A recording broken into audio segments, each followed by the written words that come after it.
Okay, it's day 498 off the grid, and if I hadn't been doing solar today, I probably would have written all about what I did at the railway station today, which was to set up the new Lenovo computer. But of course I am actually doing some solar today, and that's really what these blogs are all about, so that takes precedent. You know, no matter what else I'm doing on a given day, if solar is a major part of the activities, that's what I'm going to be saying about. And this afternoon I've got back onto my basically 10 volt battery bank now is what we're dealing with. So I've got my pipe out here, my Lighthouse Conduit, and I've prepared the other end here, the bottom end. I've just taken the low road here to extend it, just using a bit of good quality garden hose and just a bit of leaky tape to bind it onto the end there. That's not going to be exposed to too much weather anyway. I was thinking about not even bothering with covering the last bit of these cables, but I thought, yeah, I'll use a bit of hose. So I've just got to hang this pipe up now and let that end into the box, and I can start to have a play around with a bit of wiring. We might have at least part of the system running by the end of today, but we're already quite into the afternoon. So I don't really want to point the camera at the sun, but we're already having a westering sun here going on, which is something I've also got to think about with putting up the sunset panel. See, the sun's already starting to go off these ones, but anyway, we're not here to look at panels. Hey, it's just like the video the other day. We're here to look at this and get on with this. So I thought I'd just film this now because probably won't be able to be seen once I do the next stage. So there we have it. Okay, bit of a slight adjustment. It seems that I cut the hose just a wee bit short to handle the tight bend. It was kind of like the right length, but once you take into account the bends, it was a bit of a problem. But I already had this piece that I bought out here that I thought I might use, and look, I'm using it. It's a couple of pieces of PVC elbows that I picked up in Levin one day on the ground. You know, they've obviously just been discarded from some plumbing which is no longer in use, but I thought they might come in handy one day. Well, today's the day. So we'll see how that works once we put this pipe up. I've already had the pipe up. Here's one of the saddles. It's a PVC saddle, UV stabilised apparently. In fact, I'll show you the packet. Might as well do that now. They're just hose saddles that you'd use for your sort of mini irrigation systems. You can buy them from the warehouse really cheap, about $5 for a packet of 10. So cheap way to get some saddles. Yeah, they are just plastic. I mean, they're PVC, but they should last. If they don't, I'll have to upgrade to copper or something.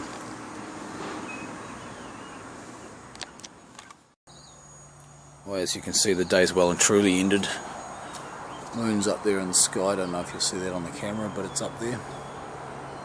It's waxing gibbous.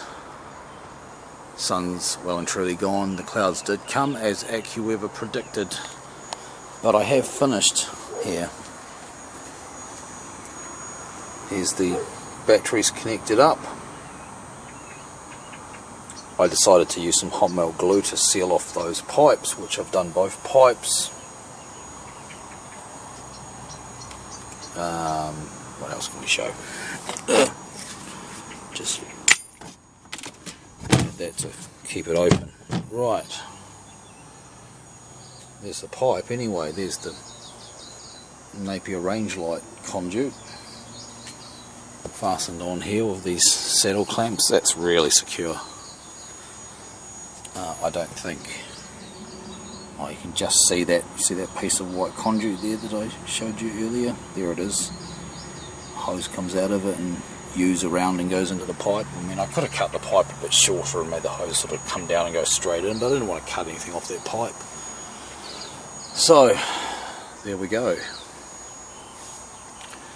I've got it actually running at the moment. It's a temporary lash up, of course. It's not how it's going to be. For now, I've just poked these wires in through here to get into the shed, but I've actually got it running, and we'll see how it's going. Let's see if I can turn on this clamp meter here.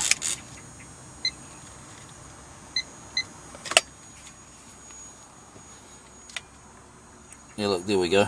It's negative because it's clamped around the wrong way, but we've got 7.2 amps flowing out of these batteries. Oh, and you'll notice I've deunited this one again.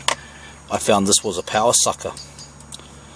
Amps have been pouring into this battery since I united it, you know, like 1.5 amps from each side of it have been going into this battery, into a black hole. Of course, the voltage that those amps are flowing at is extremely minute, so we're talking about not very much power, but this battery was slowly draining the batteries and it wasn't helping them perform very well. So looks like that battery doesn't have a role in the infamous 10 volt battery bank, but that's okay because there'll be plenty more 10 volt batteries around that can replace it.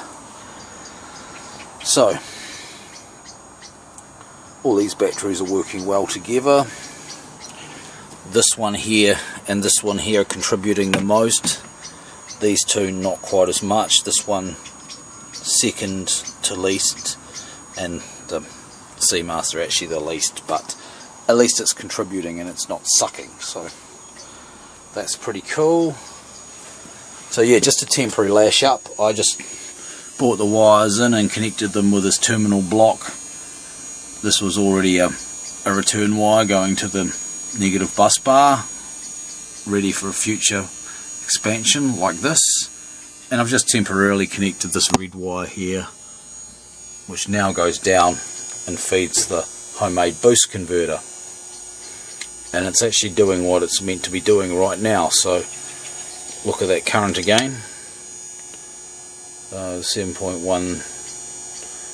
It's around the other way, positive now. They don't read the same, positive and negative. Got to always keep that in mind when you're taking comparative measurements and you want accuracy.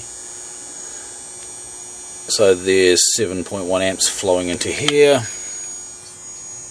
and this grey wire here is what's feeding into the 24 volt bank, and as you can see there's about 2.28. Yes, I should really turn it around, but then it's awkward, isn't it? Oh, there we go. No, it's still 2.28. Hey, that's alright then, 2.3 even. So we're taking 7 amps out of the 10 volt bank, which last time I measured was running at about 9.6 volts under load, which is I guess alright for a 10 volt bank. And we're putting out 2.3 amps into there. Well, that's not surprising, is it? Because we're going from about 9.6 volts up to 25.6 volts, if that meter's anywhere near accurate. And it's probably near accurate. It's probably not 100% at the moment, but it's near enough.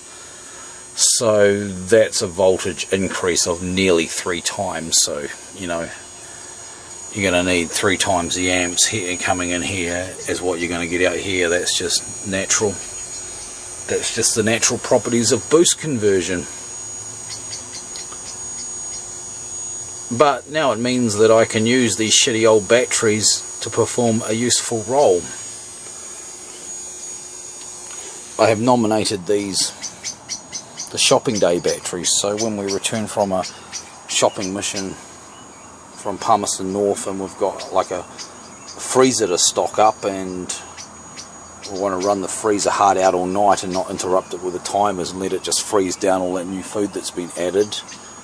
If the main batteries are running a bit low, we can bring in these ones. Then it's got about a fortnight or so to charge back up again. Of course, at the moment there is no charger. There is no charger connected whatsoever. That'll be something that I'll be dealing with when I've got time. So, you know, this project's not finished, and that was just a temporary lash up.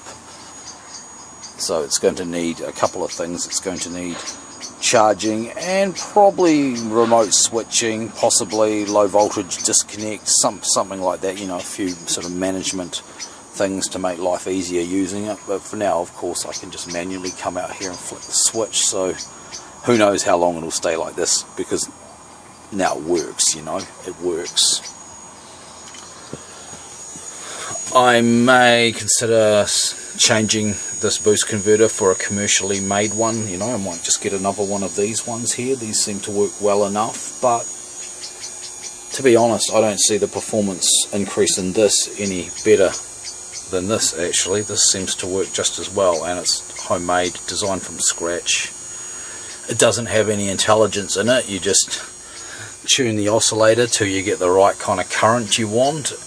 But what it does have is it does have this voltage sensitive circuit here, which is just like my other voltage sensitive switches, and when the batteries sort of get up to a high sort of, you know, bulk charge voltage, it will actually cut the boost converter out, so you're not going to overcharge the batteries with this. So it does have sort of some intelligence, but the boost converter itself, no, it just free runs, and its sort of output voltage will basically be a, you know, dependent on the input voltage really, as they are. It doesn't compensate for that or regulate in any kind of way, so it's just a matter of tuning it how you want it, and I've tuned it how I want it. Now we're still pushing, what, 2.37, in fact we're pushing a bit more now, aren't we? What are we getting in there? 6.3. Oh, 7.3. Okay, well, it's working anyway, and that's the deal. 2.3 amps going into there is about half the current that the